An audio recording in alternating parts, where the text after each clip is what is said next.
Buenos días para todos. Bienvenidos a un nuevo webinar. Desde Signa queríamos hacer esta iniciativa el día de hoy, siempre en el marco de la salud mental, que creemos que es tan importante. Soy la doctora Daniela Silva. Muchos ya me conoceréis por diferentes videos, diferentes acciones que hemos ido haciendo a lo largo del año. Y os queremos dar la bienvenida nuevamente. Os voy a pedir, por favor, a todos que apaguemos cámaras y pongamos mute en nuestros micros para que no haya distracciones y para que no tengamos ningún tipo de interrupción a lo largo de la charla. Pues bien, vamos a empezar a hablar sobre este tema que es tan interesante. Los trastornos de la conducta alimentaria son parte de un espectro de enfermedades de salud mental, como decía al principio. Creemos que darle protagonismo a la salud mental es supremamente importante, hace parte de nuestra salud general, hace parte de nuestro bienestar, así lo recoge la Organización Mundial de la Salud y por lo tanto tenemos que, es importante que le demos esta visibilidad y sobre todo que podamos hablar de diferentes aspectos dentro de la salud mental porque hay muchísimas cosas que podemos ir investigando, entendiendo y muchas veces también sintiéndonos identificados porque al final, muchos de estos patrones, muchas de estas patologías las tenemos mucho más cerca de lo que pensamos. Para hablar de la temática de hoy, tengo el placer de contar con Lucía Vidal. Lucía es psicóloga general sanitaria y es psicoterapeuta en Teladoc y hoy nos va a ayudar a entender de qué se tratan los trastornos de la conducta alimentaria y vamos a hablar un poquito de todos sus aspectos, sus síntomas, la importancia que tienen y vamos a hablar también, por supuesto, de toda la parte médica y clínica que tiene que ver con estos trastornos. Así que, Lucía, muchísimas gracias por estar hoy aquí con nosotros y te doy la palabra para que continúes tú con el webinar de hoy. Pues gracias, Daniela, por la bienvenida. Ya has anticipado un poquito, ¿no? Pero la idea al final es poder tener una idea un poco más clara de lo que son realmente los trastornos de conducta alimentaria. Así que, pues cuando queráis podemos empezar. Perfecto. Vale, en cuanto al contenido que vamos a tratar hoy, la primera intención, lo más importante, es poder intentar llevarnos todos una idea un poquito más clara de lo que son realmente los trastornos de conducta alimentaria, ¿vale? Compartiré algunos datos de forma rápida también en cuanto a su prevalencia para que podamos entender el impacto que tienen y también algunos aspectos generales que son relevantes a nivel tanto de intervención como de prevención, ¿vale? Vale, ¿qué entendemos por trastornos de conducta alimentaria? Si nos basamos en el manual diagnóstico de referencia, que es el DSM-5, podemos encontrar diferentes diagnósticos. Te voy a compartir un poquito. Los dos primeros que aparecen aquí, la pica y el trastorno de rumiación, son trastornos de conducta alimentaria que presentan conductas desadaptativas o no normativas relacionadas con la alimentación. En el caso de la pica, ingerir sustancias que no son alimentarias y en el caso del trastorno de rumiación, pues rumiar o regurgitar los alimentos durante las ingestas. No son el tipo de trastorno de conducta alimentaria quizá más extendido o más conocido, ¿no? Porque toda esta parte del miedo a engordar, de la preocupación por el peso no están presentes, ¿no? Son simplemente conductas desadaptativas en cuanto a la alimentación. Otro trastorno que funciona un poquito similar es el trastorno de evitación o restricción de la ingestión de alimentos, porque igualmente hay una afectación en la forma de comer, en la conducta alimentaria, porque hay falta de interés por la alimentación y hay conductas de evitación y de restricción, pero no son desde el deseo de adelgazar o desde el rechazo al cuerpo, sino a causa de la repulsión que pueden generar ciertos alimentos o las propias consecuencias de comer. Más allá de estos tres, ya entraríamos en los que son como los más conocidos o los que sí que tienen esta parte más psicológica, más de una forma más marcada. El más conocido de ellos probablemente sea la anorexia, que incluye este deseo de perder peso y el miedo a engordar, una autoevaluación, ¿no? La evaluación que hace la persona de sí misma está muy basada en el peso y la imagen corporal suele estar distorsionada, ¿vale? Puede ser de dos tipos en función del tipo de conductas que la persona ponga en práctica para perder peso. cuando las conductas que pone la persona en práctica para intentar bajar de peso son restrictivas, ¿no? Es decir, reduce la cantidad de alimento que ingiere o reduce la frecuencia de las ingestas, ¿no? Por ejemplo, saltándose comidas o directamente evita ciertos grupos de alimentos, en este caso sería una anorexia nerviosa de tipo purgativo, de tipo restrictivo, perdón. Y cuando las conductas que pone en práctica son compensatorias, como recurrir a los vómitos, al uso de laxantes y con la intención, ¿no? Como de compensar esta ingesta, aquí estaríamos hablando de una anorexia nerviosa de tipo purgativo, ¿vale? Otro trastorno sería la bulimia. La bulimia comparte toda esta parte de la autoevaluación basada en el peso, el deseo de perder peso y el miedo a engordar, y hay como sintomatología principal atracones y compensaciones, es decir, la persona hace ingestas desmedidas, ¿no? Que al menos a nivel subjetivo para la persona pues son descontroladas, como con mucha rapidez y sensación de malestar, y compensa mediante vómitos, uso de laxantes. La parte psicológica es muy parecida a la de la anorexia y uno de los criterios que las diferencia es que en el DSM-5 se establece que en la anorexia el índice de masa corporal, el peso de la persona, suele ser bajo, ¿vale? Luego estaría el trastorno por atracones, en que se dan episodios de atracones, como en la bulimia, pero en este caso no se ponen en práctica las conductas compensatorias y todo el resto pues también puede ser muy similar.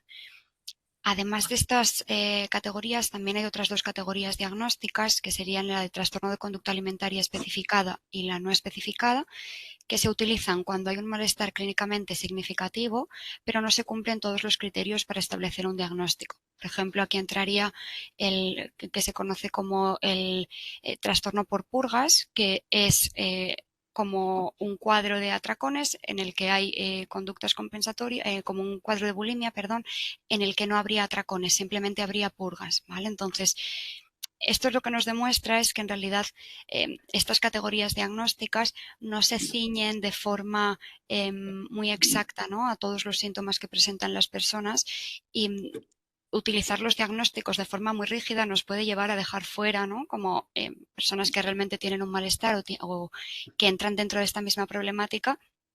Y bueno, proponemos, basándonos en todo esta división que hace el DSM-5, proponemos una forma un poquito distinta de abordarlo, ¿vale? Podemos continuar. Vale. ¿Cuáles son las principales desventajas o los principales inconvenientes que encontramos en este sistema diagnóstico?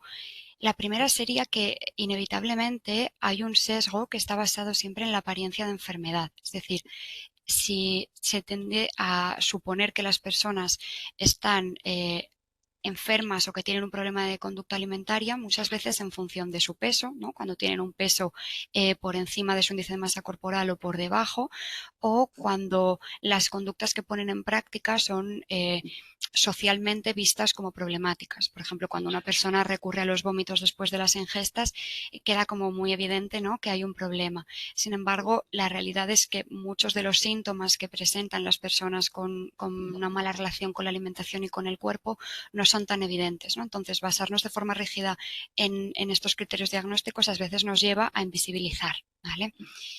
Otra de las causas relevantes en esto es el ideal del peso de salud, que está totalmente asociado al peso inevitablemente, en dos sentidos. Por una parte, por el ideal estético, ¿vale? Los cánones de belleza pues, van acordes a un determinado tipo de cuerpo, y esto influye en la idea que tenemos también a nivel de salud.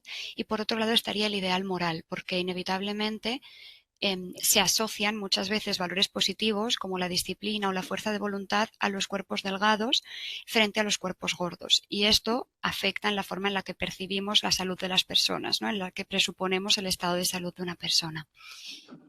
Algo muy importante y que va a ir como resonando a lo largo de toda mi intervención es intentar dejar claro que el peso corporal o el índice de masa corporal de una persona nunca va a ser un indicador suficientemente fiable, ¿vale?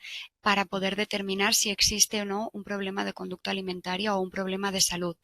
De hecho, hay muchas conductas que están muy valoradas socialmente, como la práctica de ejercicio, ¿no? O llevar una dieta saludable, que cuando se llevan al extremo pueden ser muy problemáticas. Y esto, por lo que decía antes, ¿no? No son síntomas que a lo mejor causen esa alarma, pues acaba por invisibilizar.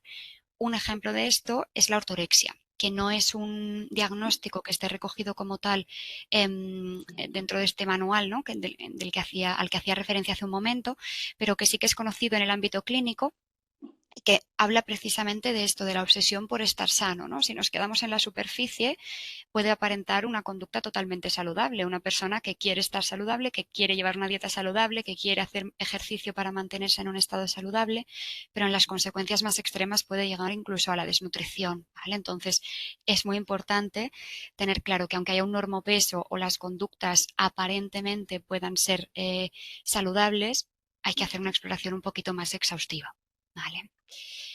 Otro punto muy importante en todo esto es el concepto de migración transdiagnóstica que plantean estos autores, que viene un poquito a raíz de diferentes estudios que se han ido haciendo cuando se ha ido observando la evolución de las personas que tienen un diagnóstico de trastorno de conducta alimentaria a lo largo del tiempo. Se observaba cómo los síntomas iban evolucionando, no se mantenían estables, no se mantenían rígidos, ¿no? Como plantean este manual, que al final es simplemente pues una clasificación general, sino que se observaba, por ejemplo, que un cuadro que puede empezar como una anorexia, ¿no? De pronto pues podía empezar a presentar atracones o dejar de presentar conductas restrictivas y simplemente presentar conductas compensatorias, o no tener un índice de masa corporal bajo, ¿no? Esto también son cosas que hay que contemplar. Entonces, se plantea un enfoque en el que, más que basarnos en un diagnóstico concreto, lo que intentemos es pues conocer, comprender adecuadamente qué síntomas presenta cada persona y adaptar, por tanto, la intervención a esto. Totalmente. Sí, aquí yo creo que has comentado, has mencionado puntos súper interesantes. Los primeros, yo creo que nos ayudan a identificar esas banderas rojas que hablaremos. A ver, ¿se me escucha bien? Sí, ¿verdad? ¿Me escuchas?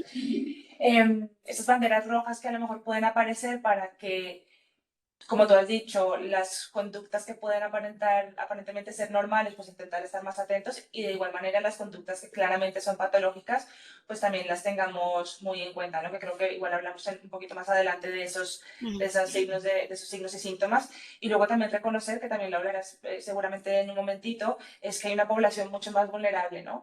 Y ahí es ahí donde en toda la adolescencia y también en la gente más joven, mujeres, quienes tienen un poco esos factores de riesgo, y son esa población en la que tenemos que tener muchísimo cuidado. Y luego lo que hablabas de la ortorexia, que me parece súper interesante porque al final es un concepto muy nuevo. Yo lo que he visto es que a lo largo de los años, de las décadas, también el canon de belleza ha ido cambiando. El canon de belleza, a lo mejor para las mujeres, que siempre ha sido mucho más rígido, ¿no? Y difícil, porque de repente se pone de moda una figura y todas las mujeres quieren convertirse en esa figura. Si nos vamos a los años 70, 60, pues eran las modelos, incluso hasta los principios de los 90, pues modelos muy delgadas. De hecho, la modelo Twiggy tan famosa de los 70, pues que se hizo tan famosa por ser tan delgada, ese, digamos, modelo de belleza y salud ha ido evolucionando, ha ido cambiando, y ahora parece que es salud, parece ser algo más saludable, valga la redundancia, ¿no? Que son cuerpos pues con más músculo, más fibrosos, ya no están tan delgados a ese canon, pero sigue siendo muy difícil de acceder para todo el mundo. Es decir, es un poco entender que todos los cuerpos son distintos y no vamos a caber dentro del canon de belleza que esté de moda en ese momento, ¿no? Así que yo creo que esto que has dicho es supremamente interesante, el tema de la ortorexia, y a pesar de que no está recogido en el diagnóstico clínico, sí he visto un montón de publicaciones al respecto, y se está estudiando, se está intentando llegar a algún tipo de consenso sobre qué parámetros o intentar como objetivizar cada vez mejor, que hay que tener en cuenta para identificar a estas personas que están en riesgo. Nada, simplemente ese inciso, Lucía, y podemos seguir adelante, claro que sí. Muy bien, pues bueno, todos los aspectos que has comentado van a ir surgiendo, Daniela, durante la intervención, así que fenomenal. para dejar claro después de esta introducción un poquito más sobre los diagnósticos, ¿no? ¿Qué sería entonces una relación disfuncional con la alimentación y con el cuerpo? Em, Partimos del concepto que ya lo ha mencionado antes Daniela, ¿no? Que es este concepto de salud que ya plantea la Organización Mundial de la Salud en el 1946, definiéndola como un estado de completo bienestar físico, mental y social, y no solamente la ausencia de enfermedad o invalidez. Esto es crucial, ¿vale? No quedarnos solo en la superficie de si una persona tiene una salud física X, ¿no? O si su peso sugiere, ¿no? O nos da a entender un determinado estado de salud.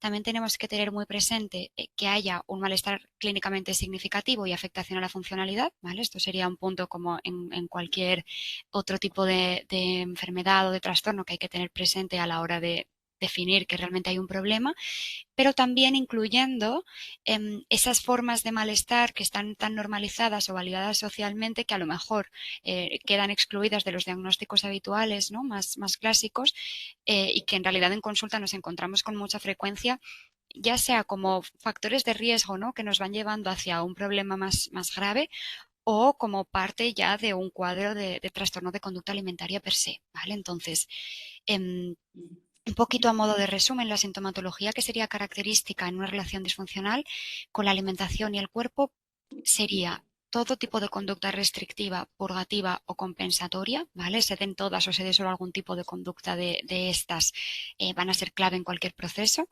El deseo de adelgazar o el miedo a engordar, la alteración de la imagen corporal y una autoevaluación muy basada en el peso y en el aspecto físico, como decía, que haya malestar a nivel psicológico que sea significativo, un deterioro funcional.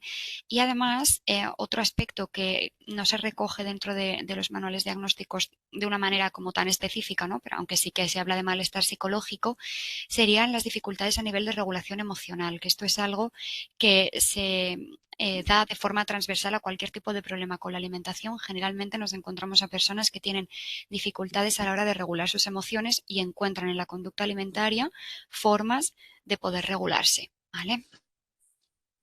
Esto además quiero hacer referencia rápidamente a un estudio que, es que lo acabamos de publicar desde Signa, hablando de los hábitos de alimentación en el entorno laboral en trabajadores, y es que es muy claro cómo esta dificultad para regular nuestras emociones y buscar la comida como esa muleta es algo que realmente está muy presente y es muy prevalente en toda la sociedad.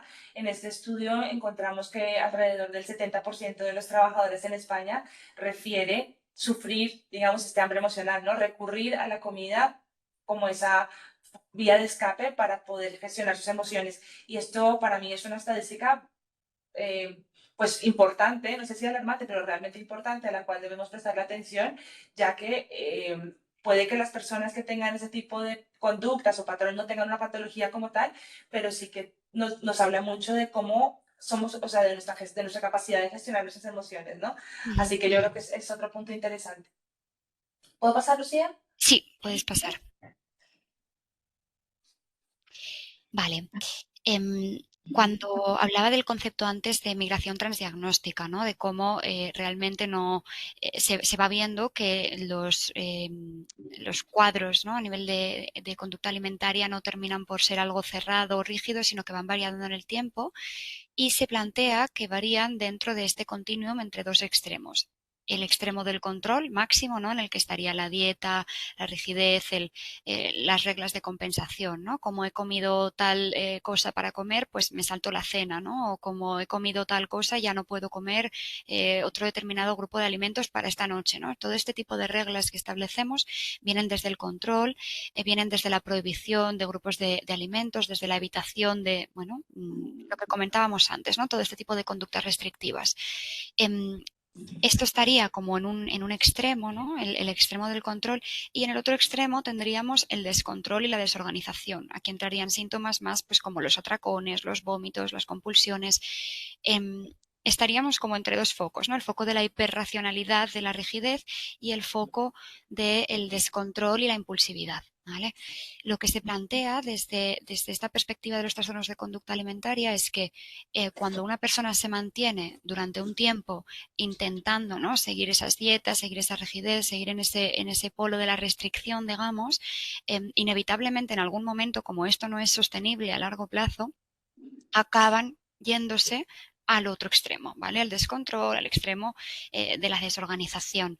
Entonces, esto es lo que explica el por qué las dietas acaban por no funcionar, o esto que se conoce como el efecto rebote, ¿no? Después de una dieta, tiene que ver con esto, con esta fluctuación que al final es inevitable porque la persona acaba por no decidir de forma consciente o de forma conectada con lo que necesita, sino o en base a una regla o en base a el descontrol más absoluto en el que no hay ningún tipo de organización, ¿vale? Entonces, lo que tendrían en común, que al final es el trasfondo, digamos, pues transversal, ¿no? A cualquier tipo de problema con la alimentación, es el déficit de autoconciencia, toda la parte emocional que comentabas ahora, Daniela, ¿no? La falta de capacidad para procesar y expresar adecuadamente las emociones y una construcción muy polarizada de la realidad en general y en particular de todo lo que tiene que ver con el cuerpo y con la alimentación. Todo se divide en si es bueno o es malo o en si es un premio o un castigo, ¿vale? Hacer dieta, estar delgado sería el polo positivo, lo bueno, ¿no? Mientras estar gordo o no llevar una dieta adecuada sería malo, ¿no? Un premio pues sería si he hecho dieta me merezco, ¿no? Esta idea de merecerse los alimentos que también es muy frecuente en los pacientes. Pues como he hecho las cosas bien, me merezco un premio, me merezco un helado, me merezco un dulce, me merezco, ¿no? Irme a cenar fuera. Y sin embargo, cuando considero que no estoy haciendo las cosas bien, aparece el castigo, ¿no? Pues aunque tenga hambre, me salto la cena, esta compensación de la que hablábamos antes, o no me permito salir a cenar, ¿no? Este tipo de cosas. Entonces, eh, aquí lo que está ocurriendo es que se contempla exclusivamente la función nutritiva de la alimentación, ¿no? Como si fuéramos las personas coches que necesitamos gasolina para funcionar, el alimento es la gasolina y con esto ya está, ya funciona. Y la realidad es que necesitamos la alimentación para cubrir también muchos otros aspectos a nivel social, a nivel simplemente de disfrute o de placer, ¿no? Al final la alimentación también cumple una función de regulación emocional porque puedo recurrir a un dulce, a un alimento que me gusta, ¿no? Simplemente por placer. La cuestión es que no sea la única estrategia de la que disponemos, ¿no? Para regular nuestras emociones, pero recurrir a los alimentos de esta manera es tan importante como recurrir a los alimentos para nutrir nuestras necesidades fisiológicas o para saciar el hambre, ¿vale? Entonces, 100%. en este contexto, el objetivo que tendríamos a nivel terapéutico desde el ámbito de la psicología y desde cualquier especialidad clínica en general es intentar llevar a la persona hacia la flexibilidad, hacia un punto intermedio entre estos dos extremos en el que la persona pueda actuar y decidir cómo comportarse con respecto a la alimentación y al cuerpo de una forma conectada con sus necesidades fisiológicas y conectada con sus necesidades emocionales. No desde una dieta, ¿no? Desde algo impuesto externamente que fuerce a decidir determinadas conductas, ni tampoco desde el descontrol, la impulsividad y la incapacidad, por tanto, de decidir si quiero comer, si no quiero comer, qué me apetece, ¿no? O sea, desde la flexibilidad, que la persona pueda oscilar entre los dos extremos, pero en ese margen intermedio que sería saludable, ¿vale? Y no es fácil llegar como a ese balance, porque muchas veces las personas, bueno, al final eso es una patología sumamente compleja, pero muchas personas pueden caer en estos comportamientos buscando una pérdida de peso que puede ser saludable. Es decir, tampoco quiere decir que si tenemos un rango, digamos, de grasa corporal muy elevado, que se clasifique como obesidad, que tenemos problemas metabólicos, diabetes, prediabetes, y tenemos que tener algún tipo de dieta especial o patrón de alimentación especial, eso está bien siempre y cuando se aborde. Yo creo que la psicóloga nos es fenomenal porque siempre le dais mucha importancia a la situación desde donde se aborda la problemática, ¿no? Entonces no sería vamos a hacer este patrón para perder peso, sino porque queremos mejorar tus parámetros metabólicos y queremos mejorar tu salud. Y para poder tener salud, que lo has dicho y me ha encantado, tenemos que tener esa función social y de disfrute y de vamos a hacer ejercicio, pero a lo mejor en grupo, para poder también conectar con otros. Hace justo esta semana leía un informe también de la OMS que hablaba de la gran epidemia que tenemos ahora mismo de soledad en el mundo, donde una de cada 6 personas se siente sola. Y esto está por supuesto que atado con todas las problemáticas de salud mental que pueden asociarse pues, en cuanto a trastornos depresivos y ansiedad, etcétera, y también a la expectativa de vida, porque se ha visto claramente que personas con alteración de salud mental, patología de salud mental, tienen menor expectativa de vida, ¿no? Entonces, yo creo que al final cuando unes todos los puntos, te das cuenta que el objetivo realmente es encontrarnos mejor, sentirnos bien, conseguir esa función social de bienestar que nos permita vivir una vida plena, con lo cual es complicado, ¿no? Yo creo que llegar a ese balance de quiero flexibilidad, pero tampoco me quiero pasar porque tampoco es saludable tener una alimentación hipercalórica llena de dulces, por más de que a mí me haga sentir bien, pero a la vez quiero poderlas disfrutar de vez en cuando, ¿no? Así que parece más fácil de lo que es, yo creo, ¿no, Lucía? Mm. Sí, en realidad es complejo porque además es fácil caer un poco en esta oscilación, ¿no? Cuando entras mucho en cualquiera de los dos extremos es muy fácil que vayas a irte inevitablemente al otro, ¿no? Entonces, encontrar, pues, en el caso, siempre de forma personalizada, en el caso de cada persona, la forma de alcanzar esa flexibilidad, pues, es lo que siempre vamos a intentar, ¿no? También hablaremos de esto un poquito más adelante, pero es lo que siempre se va a intentar desde la perspectiva de la psicología, ¿vale? Em, a modo de recapitulación un poquito de lo que llevamos hasta aquí, ¿vale? Simplemente recalcar el tema del peso, ¿vale? No es un factor concluyente en la relación con la alimentación y el cuerpo, porque además no habla de la conducta alimentaria de una persona. No podemos presuponer que una persona, por tener un determinado peso, tenga un problema de conducta alimentaria porque no sabemos cómo es su conducta alimentaria, ¿no? Entonces, romper esta idea es importante y centrarnos un poquito en conocer más allá del peso de la persona, cómo es su conducta, si hay o no, otros problemas, como bien mencionabas, ¿no? A nivel de salud asociados o no al peso, o sea, no darlo por sentado, porque a veces hay personas que tienen un cuerpo gordo, ¿no? O un peso que a lo mejor está por encima del IMC, que son baremos, pues bueno, orientativos, pero tampoco algo que tengamos que tomarnos de forma rígida, y resulta que tienen los valores a nivel de diabetes, de colesterol y todo perfectos, ¿no? Entonces, ni una persona delgada necesariamente tiene que tener esos valores bien, ¿no? Ni una persona gorda, por el contrario, tiene por qué necesariamente tener un problema en este aspecto, ¿vale? Entonces, esto es importante considerarlo para valorar bien, individualizando a cada caso, ¿vale? Un poco en línea con lo que decías, el objetivo nunca va a ser perder peso en un proceso de psicología, ¿vale? Va a ser mejorar la relación con la alimentación, mejorar hábitos, mejorar la regulación emocional. El objetivo puede ser muy amplio y puede ser que incida en el peso, pero nunca va a ser el objetivo. Tenemos que tener muy claro, además, que intentar bajar de peso desde el control nos va a llevar al descontrol y lo más probable es que entremos en este bucle infinito, ¿no? Y que acabe por no funcionar y por tanto, pues es mucho más recomendable intentar enfocarnos en la flexibilidad y en conectar con lo que son las necesidades que cada uno tiene, tanto a nivel fisiológico como emocional, desde un trabajo dirigido hacia la autoaceptación, ¿no? De cómo es mi cuerpo y bueno, cuál es mi peso, ¿no? Dentro de mi conducta saludable en general en mi vida, en qué márgenes me muevo yo, que a lo mejor están lejos de lo que ese estándar, ¿no? Se supone que me está marcando. Sí, yo creo que yo lo veo muchísimo en consulta porque al final como digo otra vez, es muy difícil tener ese balance, ¿no? Mantener ese equilibrio y transmitir un mensaje adecuado a los pacientes donde quiero que seamos saludables, que tengamos una dieta rica en fibra, en verduras, en legumbres, etcétera, pero sin llegar a ese exceso. Y muchas veces los pacientes que me buscan o buscan consulta buscando una pérdida de peso, tienen como un peso objetivo, ¿no? Entonces, Ujú. yo quiero llegar a tal. No está mal tener una especie, digamos, de objetivo terapéutico, porque al final todos tenemos objetivos cuando somos, pues tú como psicóloga, desde la perspectiva de psicología, tenemos un objetivo, desde la perspectiva de medicina interna, de ginecología, de cada especialidad puede tener su objetivo, pero tener ese peso de quiero llegar a los 50 kilos, porque además cambia mucho también a lo largo de la vida y lo hablo mucho con los pacientes.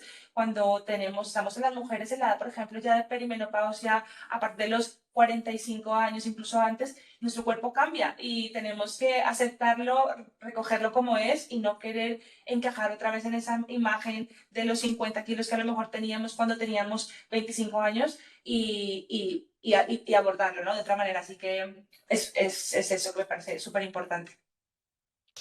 Vale, rápidamente a nivel de prevalencia para que no se haga muy pesado, pero que al menos podamos entender un poquito, ¿no? El impacto que tienen realmente estos trastornos en la población. En España, entre el 0,3% y el 3,3% de las personas tienen algún tipo de trastorno de conducta alimentaria. El baremo se da teniendo en cuenta si se valoran solamente la bulimia y la anorexia, que son como los trastornos más habituales, ¿no? Y los que más se han estudiado, o también se incluyen otras formas de trastorno de conducta alimentaria, ¿vale? Entre un 4,1% y el 6,4% está son mujeres en edades comprendidas entre los 12 y los 21 años. Lo que comentaba Daniela antes, es la población más vulnerable y las que más se ve sometida de forma más directa, digamos, a estos cánones, ¿no? A tener que cumplir como con estos estándares que marca el canon de belleza actual y que al final pues se asocia a un cuerpo delgado, con una determinada forma, pero al fin y al cabo un cuerpo delgado, ¿no? El 0,3% sería de hombres y esto nos demuestra al final que de cada 10 casos, 9 son mujeres, ¿vale? Esto sí que ha ido cambiando, ha ido evolucionando un poquito, cada vez hay más hombres también, pero en general el grueso sigue siendo mujeres, la población que se ve afectada por esto.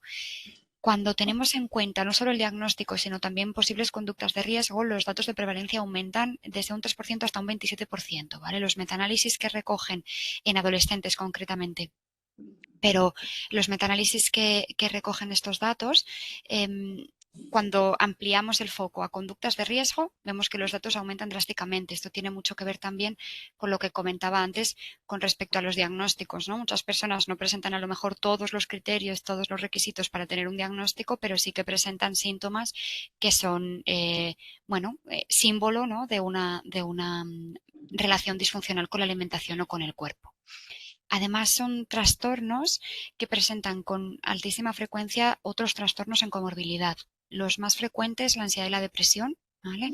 Y luego, en función del polo en el que se sitúe en concreto cada persona, si es en este polo de control del que hablaba o este polo del descontrol, también hay otras comorbilidades típicas. Si hablamos de este extremo más del control, por ejemplo, nos encontramos el trastorno obsesivo compulsivo y, en cambio, en el extremo del descontrol tendríamos el trastorno límite de personalidad, el TDAH, especialmente en trastorno por atracón, y también trastornos relacionados con el control de impulsos y con el abuso de sustancias. Perfecto. Aprovecho muy rápido, no sé si lo dije al principio, pero simplemente por recordar, si tenéis preguntas en el chat, ¿vale? Y al final, si queréis abrir micros, también lo podemos hacer, ¿vale? Vale.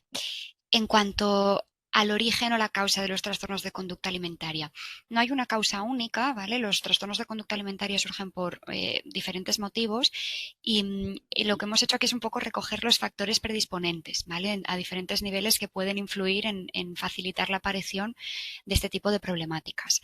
A nivel individual, en lo que se refiere a los factores psicológicos y los rasgos de la personalidad, también variará un poquito, ¿no? En función del tipo de síntoma más habitual, si empezamos como con esta sintomatología más de control o de descontrol, en función de los rasgos de personalidad, ¿vale? Por ejemplo, un temperamento más impulsivo sería un factor de riesgo con mayor facilidad para presentar conductas pues como vómitos o atracones, todo lo que tiene más que ver con este polo. Sin embargo, pues el perfeccionismo, la autoexigencia, tener mucha necesidad de control, estaría más en el otro lado, ¿vale?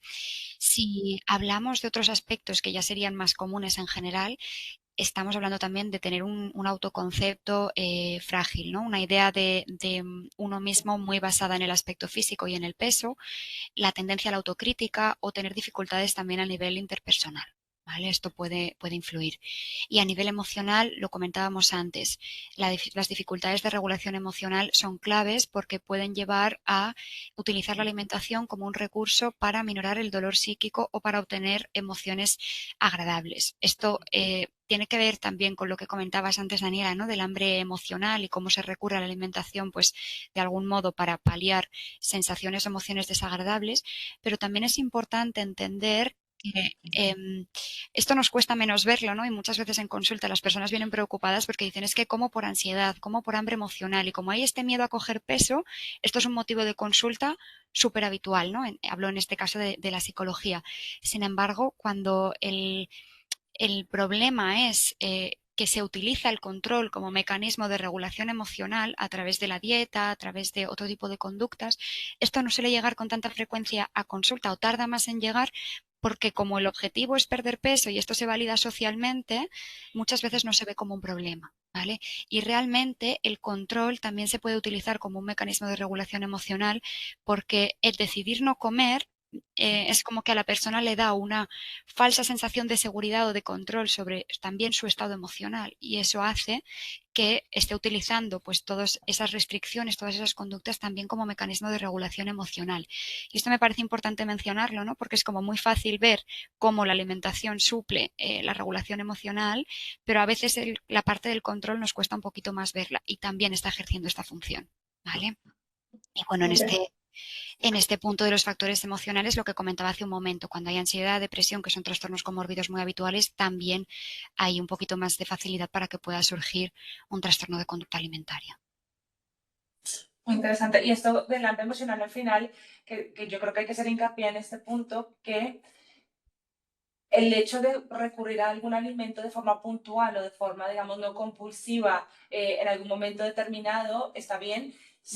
También es importante entender que muchas veces esa es la manifestación de un problema un poquito más profundo. Quiero decir que muchas veces hay que buscar la raíz, ¿no? ¿Qué es lo que está pasando? Tenemos un problema en el trabajo, tenemos un problema en casa, tenemos, o sea, que al final muchas veces estos son manifestaciones de otra serie de alteraciones, bien sea a nivel psicológico o incluso también a nivel médico.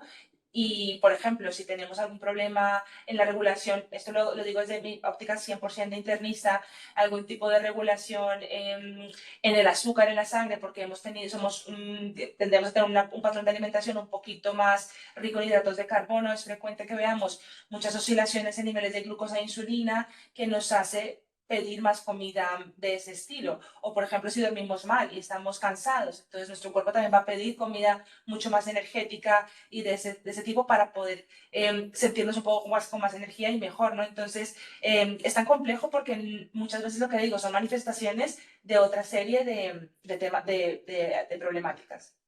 Ujú. Seguimos a la siguiente, ¿verdad? Sí. Vamos allá.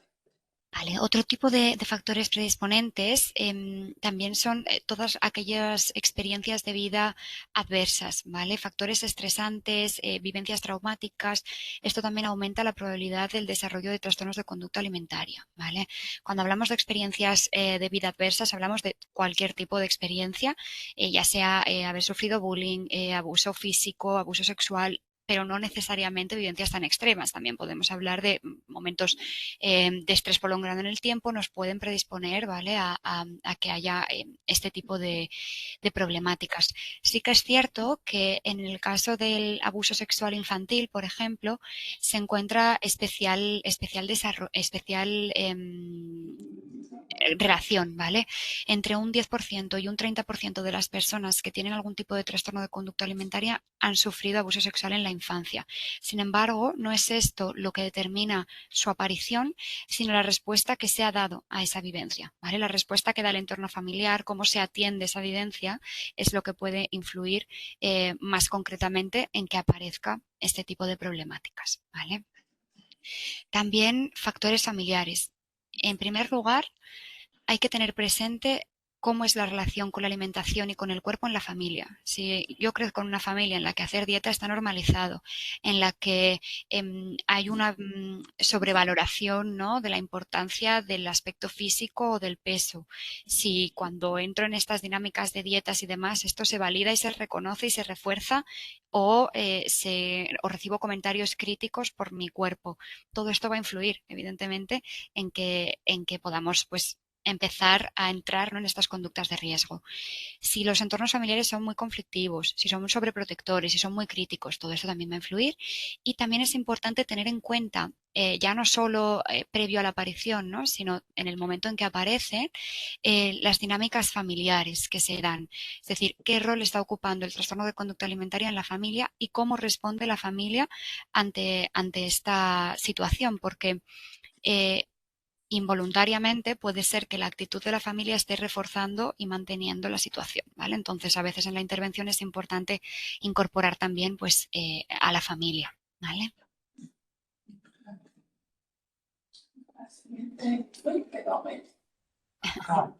Vale.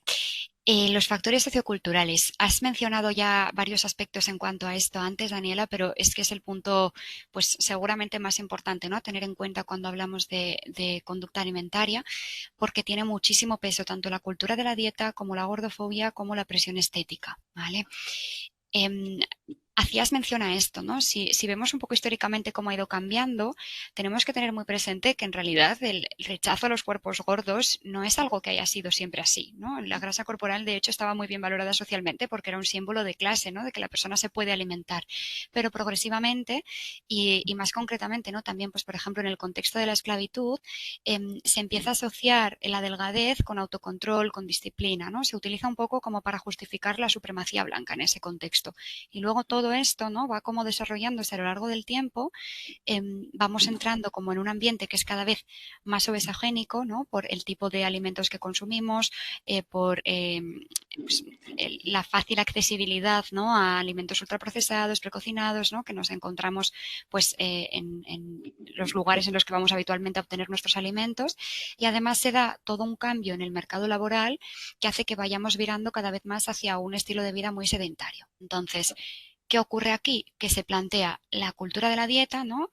Que como una solución individual de la que cada persona es responsable en lugar de buscar una solución sistémica, ¿no? A pues todas las causas que, como estamos viendo, no son causas individuales, ¿no? Es que es un tema totalmente global, totalmente sociocultural, que tiene un impacto en cómo las personas se relacionan tanto con el ejercicio físico como con su alimentación.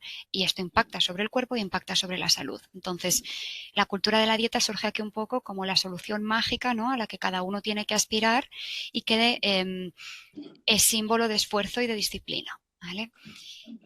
Aquí influye mucho también la parte del el ideal de belleza. Lo comentabas antes, Daniela, en los 90, los 2000, ¿no? Por irnos a los últimos años, el ideal de belleza era la delgadez extrema. Se veía en pasarelas, se veía en el cine, se veía en todas partes, ¿no? Y sin embargo, está ido virando hacia un ideal aparentemente más saludable, porque son cuerpos más musculados, más fibrosos, más fit, ¿no? Y además con esta idea del real fooding, de evitar los alimentos ultraprocesados, del comer consciente, que son cosas que aparentemente están muy disfrazadas de salud, ¿no? Pero que ya vemos el impacto que pueden tener cuando se llevan al extremo. Realmente lo que observamos aquí es que está cambiando el estándar estético, pero que el trasfondo continúa siendo exactamente el mismo, que es ver el peso y la silueta de las personas como algo controlable y decisión de cada uno, ¿no? Que se puede cambiar, que se puede alcanzar y que desde la cultura de la dieta tienes ahí la solución mágica perfecta, ¿no? Para conseguirlo. Y si no, eres tú que no te has esforzado suficiente o es que has fracasado, ¿vale? Entonces, esto va a generar mucha insatisfacción corporal porque la realidad es que la mayor parte de los cuerpos no pueden aspirar realmente a esos ideales que se están planteando, y se ha observado cómo esa insatisfacción corporal es uno de los predictores de iniciar las conductas alimentarias de riesgo, como por ejemplo pues las dietas, ¿vale? Cuando una persona entra en las dietas, entra en este bucle del que hablábamos antes, ¿no? Este ciclo entre el hipercontrol y el descontrol, que es muy difícil de romper. Hay fluctuaciones en el peso, surgen las alteraciones a nivel psicológico y pues esta idea de o fracaso, ¿no? Porque mi dieta no ha funcionado o no he perdido peso o no he alcanzado el peso objetivo, o tengo éxito pero basado únicamente en mi peso, ¿no? Como con una idea también muy distorsionada. Totalmente. Y es que esas fluctuaciones en el peso, además, al final terminan causando una serie de cambios hormonales y metabólicos que terminan por estropear muchas veces los sistemas fisiológicos que tenemos que deberían funcionar bien, de saciedad, hambre, etcétera, pues se terminan haciendo un desastre, realmente se cambian tanto y bueno, al final muchas veces vienen por una dieta o por múltiples dietas mal planteadas, excesivas, hiperestrictas, etcétera. Mm. Vale, esto es un poquito lo mismo, ¿no? Pero por entender un poquito cómo funciona este ciclo del que hablamos, ¿no? Una persona no encaja en el ideal estético, entonces se siente insatisfecha con su cuerpo, escucha, ¿no? De algún modo de ese ambiente sociocultural del que todos formamos parte, pues esta idea de que puede cambiar el cuerpo, entonces empieza a tontear, ¿no? Con la dieta, con las conductas de control. Evidentemente esto no se puede mantener a largo plazo, aparece ese sentimiento de fracaso, aparece la culpa, aumenta la insatisfacción corporal, ¿no? Y entramos en este bucle, pues, que nos cuesta un poquito romper. Bien. Vale. He querido incluir esta metáfora porque se utiliza tanto en contextos formativos cuando se habla de trastornos de conducta alimentaria como también en consulta para ayudar a las pacientes a entender un poquito más allá, ¿no?, de los síntomas de alimentación. En cualquier persona que tiene una relación disfuncional con la comida nos encontramos una parte muy evidente, ¿no?, que es pues esta obsesión con el peso, el hecho de hacer dieta, si hay vómitos, uso de laxantes o atracones, ¿no?, y esta obsesión con el aspecto. Pero hay una parte mucho más importante que tiene que ver con las emociones y con todo esto que hemos venido hablando, ¿no?, con todos estos factores predisponentes que al final son lo que influye en la aparición de todos estos síntomas que vemos a simple vista, ¿vale? La intolerancia emocional, las dificultades a nivel interpersonal, vivencias traumáticas, el perfeccionismo, la baja autoestima, ansiedad y depresión, la presión estética, posibles conflictos a nivel familiar, todo esto está siempre en la base. Entonces, no en todos los casos, todos los síntomas, ¿no?, ni todos los factores predisponentes, pero es importante que prestemos atención a esto también a la hora de abordarlo, porque abordar solamente la sintomatología alimentaria sin prestarle atención a esto hace que haya recaídas, hace que al final pues los tratamientos no sean efectivos, ¿no? Y también eh, al final en este contexto divulgativo en el que estamos ahora creo que era importante traerlo porque a veces hay una visión un poco sesgada, ¿no?, de las personas que tienen un trastorno de conducta alimentario como personas superficiales, ¿no?, o que se preocupan excesivamente por su cuerpo, personas débiles incluso, y tener esta visión en la que hay una parte tan importante, ¿no?, de todo el trasfondo emocional, psicológico, las vivencias que están influyendo en esto, creo que es muy relevante también para poder, bueno, acompañar más adecuadamente a las personas que lo sufren. Vale, a nivel de intervención, el abordaje tiene que ser interdisciplinar, ¿vale? Desde una perspectiva basada en la psiconutrición. Las disciplinas que siempre van a estar presentes o deberían estar presentes son la psicología y la nutrición. Y luego, en los casos en los que proceda, ya sea por trastornos comórbidos o por las especificaciones, ¿no?, de cada paciente, seguimiento con medicina, ya sea médico de familia o endocrino, y con psiquiatría, si requiere también algún tipo de tratamiento farmacológico simultáneamente, ¿vale? Desde la nutrición, sin meterme mucho, que al final no es mi ámbito, ¿no?, pero para entender un poquito el enfoque, sería importante porque son quienes mejor pueden ayudar a desmentir las creencias erróneas que hay a nivel nutricional. Todas las personas que tienen un trastorno de conducta alimentaria suelen tener creencias muy rígidas que dificultan el cambio y además creencias que muchas veces son erróneas, ¿no? Entonces es importante que una persona formada, ¿no?, y con una perspectiva también especializada en trastorno de conducta alimentaria, no simplemente un dietista, ¿no?, o no cualquier nutricionista, sino alguien con formación que pueda ayudar pues a promover al final hábitos saludables pero de forma adecuada, ¿vale? De una forma que no entremos en este ciclo de restricción o de dieta que al final ya vemos que luego está retroalimentando el problema. Por eso es súper importante que sean personas pues con formación, que estén especializadas, ¿vale? Y que ayuden a seguir trabajando la flexibilidad y a romper esta idea de para estar sano tienes que ser delgado.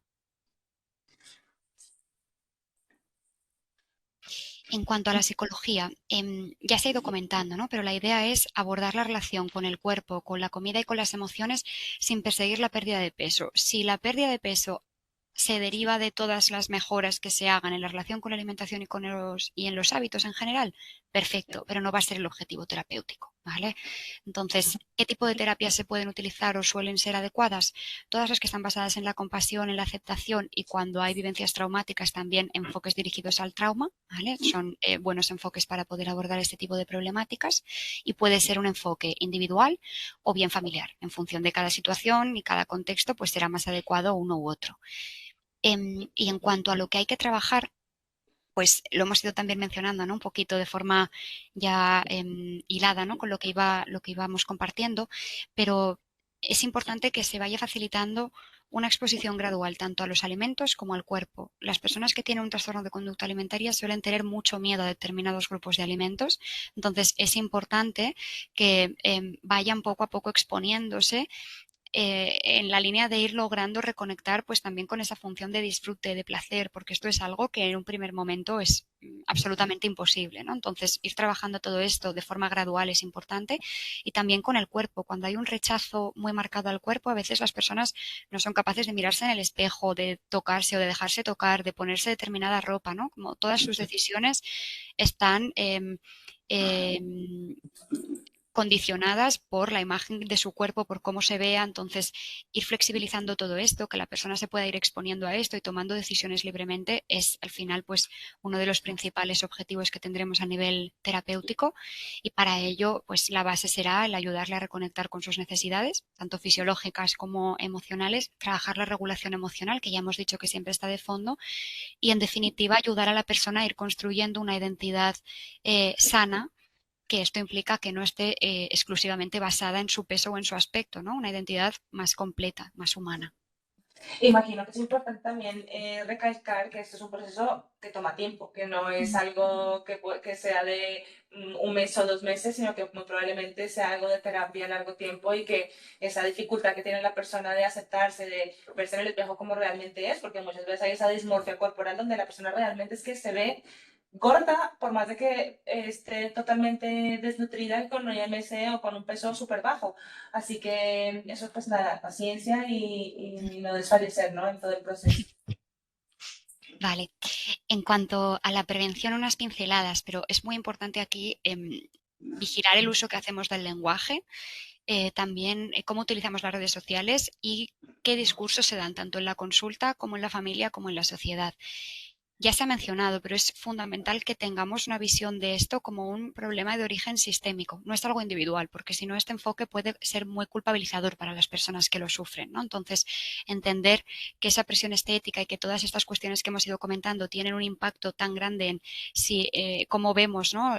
Los cuerpos gordos, cómo los valoramos, por qué generan ese rechazo, es importantísimo, porque si no, desde aquí no hay cambio, y esto también puede ayudar a prevenir, ¿no? Desde enfocar al final la relación con el propio cuerpo desde la aceptación de la diversidad corporal.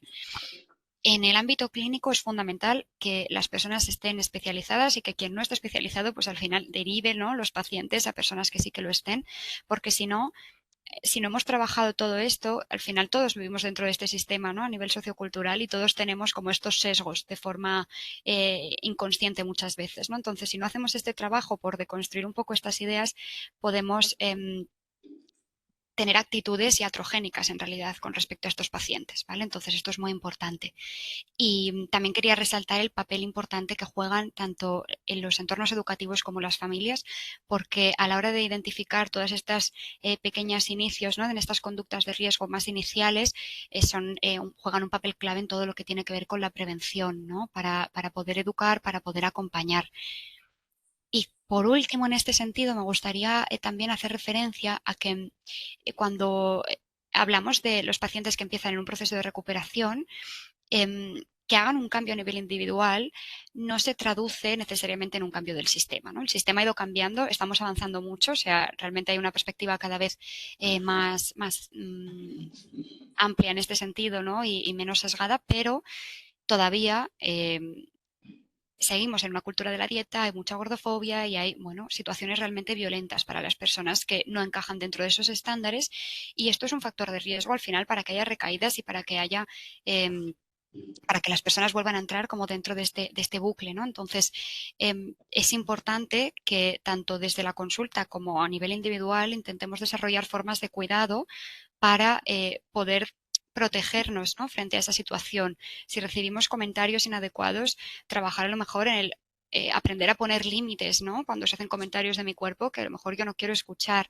Si consumo cierto contenido en redes que no me beneficia, que me hace sentir mal, pues vigilar también con esto y a lo mejor decidir, ¿no?, que de forma más consciente qué tipo de contenido quiero ver, ¿no?, en mi día a día, porque esto ayudará a tener al final pues un contexto en el que sea más fácil, ¿no?, que nos protejamos y, bueno, que esto no nos afecte de forma tan negativa.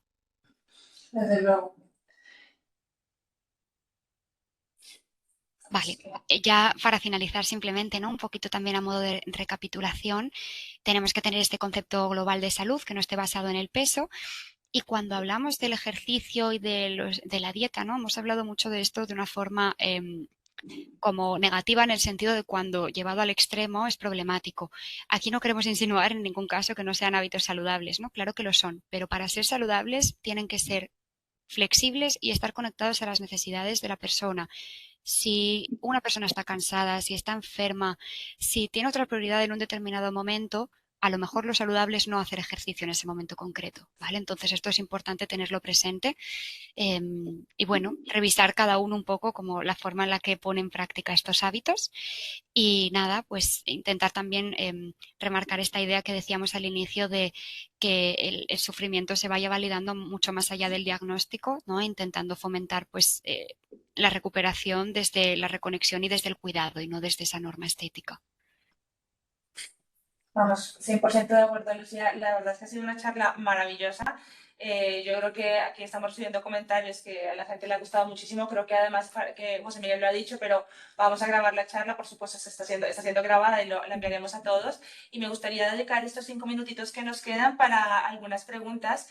Si alguien quiere abrir el micro, es el momento. Así que si alguien quiere levantar la mano y si no, voy a seguir con una de las preguntas que tenemos en el chat. Hay algunas que son un poquito, digamos, sí, puntuales o individuales. Y estas son siempre preguntas complejas, pero voy a contestar una que me llama la atención porque es una persona que dice que tiene un peso y una estatura que a priori parece que se encuentra en el rango de sobrepeso. Dice que pesa 67 kilos y mide 1,60 y que el endocrino le recetó Ozempic para controlar el hambre. Entonces, desafortunadamente, como todo, siempre cuando llegan herramientas terapéuticas nuevas médicas, habrá gente que las usa bien y gente que no las usa bien. Profesionales de la salud que a lo mejor tienen criterios un poco más laxos para empezar a utilizar los medicamentos, pero realmente tenemos que tener cuidado y siempre buscar un profesional con quien nos sintamos que estamos en la misma sintonía, yo creo, ¿no? Que al final que nos sintamos cómodos, que sintamos que nos pedir una explicación, ¿no? Muchas veces de, vale, esto se utiliza con qué fin, por cuánto tiempo, por qué para mí. Entonces, entender un poco esa indicación médica creo que va a ser muy importante. Luego, Lucía, para ti, alguien en el chat habla sobre si tenemos algún test para valorar si realmente una persona podría tener ortorexia.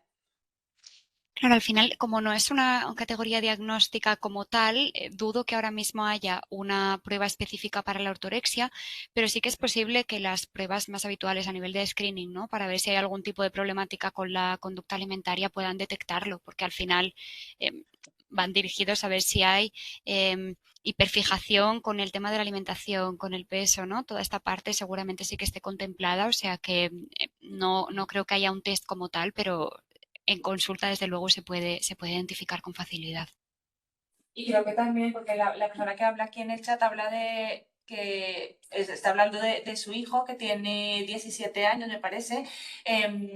Claro, es la población que hemos dicho que es súper vulnerable para todos estos trastornos de la conducta. Si la ortorexia pues todavía no la tengamos también definida, son, la adolescencia es una época muy complicada en el sentido de es el momento en el que se termina de desarrollar la personalidad, es muy vulnerable a todo lo que pasa alrededor de nosotros, querer encajar, ¿no? En un grupo, en nuestro rol en la sociedad, en una imagen, con lo cual creo que si tenemos algún tipo de preocupación, como ha dicho Lucía, pues consultar, buscar de alguna manera conectar también con nuestro hijo para que también sienta que somos parte de su equipo, ¿no? Que estamos con él, que no estamos en su contra y porque es difícil, ¿no? ¿Qué hago? Le llevo al psicólogo, pero si no quiere, él está fenomenal, está sano y no está enfermo, ¿no? Y no cree que lo necesite. Con lo cual, esa conversación yo creo que es un reto, ¿verdad, Lucía? Ujú. Totalmente.